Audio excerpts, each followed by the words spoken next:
Okay, this is the beginning of the episode, and I see lots of tubing in Silo 17. Is this realistic to have so much tubing? So, It's for like example, an industrial place. Like what's the yeah. issue? Okay, so here I see Juliet with maybe this like plastic or rubber tubing, this like braided Okay. rubber tubing, and Okay. it's in great shape. It's able to probably hold itself together. Over in the next still here, we have Wait. this like metal tubing. Okay. Uh, and maybe this is, I don't know, corrugated metal tubing with this, I don't know, elbow fastener thing. Mm-hmm. And here we've got more connectors. And this is maybe looks maybe braided metal. I'm not sure which. I see what you're saying. And here's a good picture of the tubing that is, I don't know, it's got these threads in it that are like create this mesh to give the plastic a little more, or rubber a little more strength. Like garden hoses. Like garden hoses Yeah. are not just straight up rubber hoses. It has these like fibers that are interwoven to give it strength. Exactly. And here's some corrugated metal tubing. So, I mean, how many types of tubing does the silo have? And is it realistic for this kind of tubing to survive for 150 years? I think not, right? It's going to Gosh, start to crack and weaken. maybe the metal, if it's a stainless steel braided. Okay. I mean, because yeah. So if it's rubber, it's probably going to dry out, and Crack. it'll be worse if it's under UV, which they're underground, so they're not. Right. But even in the dark, if you put like rubber hoses underneath the mountain, there's still a shelf life. You can only have them Yeah. for 15, 20 years, 25. Right. I don't know, but the rubber will dry out and get brittle, and then when you go and pick it up, it'll crack. Right. I've actually encountered that when I was like cleaning out an old laboratory, and it's like I picked up something that was rubber and it crumbled in my hands. I'm like, well, now Yeah. this is a problem. Like, how to clean up my hands. So it's perhaps realistic that the metal stays around, assuming it's not work hardened and overused. And it's not like flexing all the time. With Yeah. metal hose, it flexes all the time, then you get a weak spot and it's going to break. Right. But I think the plastic or rubber tubing, after 150 years, no chance. No way. No way. Does this mean they're manufacturing tubing in the silos? And like fasteners and rubber O-rings and essentially the whole McMaster car. Yeah. Do they got a Catalog. McMaster catalog in there? Yeah. I mean, gosh, it's got to be no way. No Okay, way, but right? maybe. Okay, wait. Okay, maybe. So, can they make metal things? I think they can make metal things. Yeah. They have a mine, and they're somehow getting rocks out there and then smelting it. So maybe metal. they've devoted resources to mining the metal and refining the metal and then turning that metal into, I would say, simple finished Simple parts. things. Yep. And does those simple finished parts of metal include tubing?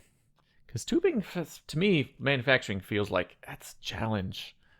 I mean, but if they have a indoor forest and they can make the right climate for rubber trees, maybe they could be making rubber. Okay. I mean, actually, now I think about it, rubber is important, for a lot of applications. So you have rubber trees and you turn that into manufactured goods like tubing and O-rings and stoppers. Mm-hmm. It's So just, that might be in the founder's plan that they have to be able to make all these things. yeah. But I see what you're saying because about the McMaster car, that's super smart statement. Because McMaster car is it's this industrial equipment catalog. It's like fat, super thick, and it's just thousands and thousands. It's like anything you want. Yeah, let's look up their online catalog.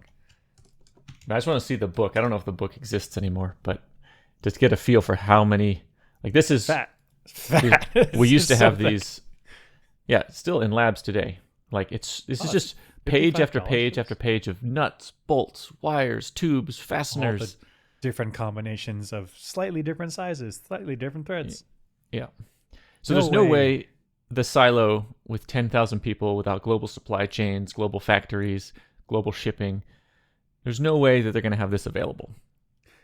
But maybe if they only need a few things, if they're Yeah, like a few all hoses are going to be the standard size, all screws are going to be the standard size, or maybe like these standard 3 sizes or something. And Yeah. maybe.